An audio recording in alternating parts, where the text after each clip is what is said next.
बिस्मिल्लाहिर्रहमानिर्रहीम। नाज़रीन, मैं हकीम मोहम्मद शहबाज हूँ। आप यूट्यूब चैनल देख रहे हैं। इस वीडियो में हम आपको बताएंगे बाज़ बंदों को जो है मुख्तलिफ़ किस्म के अमराज का सामना करना पड़ता है। एक बीमारी की मेडिसिन खा रहे होते हैं, दूसरी की शुरू हो जाती है, दूसरी मर्ज़ की मेडिसिन अभी ख़त्म ना हुई तो तीसरी मर्ज़ की दवा जो है शुरू हो गई। इसे कहते हैं आसाबी कमज़ोरी।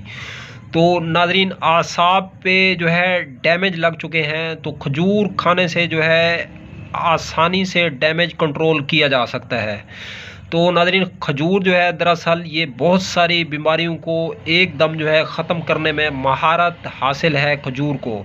नाज़रीन, ये एक बाबरकत दरख्त का जो है फल है खजूर। इसको लाजिम जो है इस्तेमाल किया जाए। खजूर में जो कुछ है वो किसी और फल में नहीं है। अब तक के लिए इतना ही। तब तक के लिए अपना भी ख्याल रखें और अपने फेसबुक पेज और यूट्यूब चैनल का भी दोस्तों हम मिलें किसी भी नई वीडियो के साथ।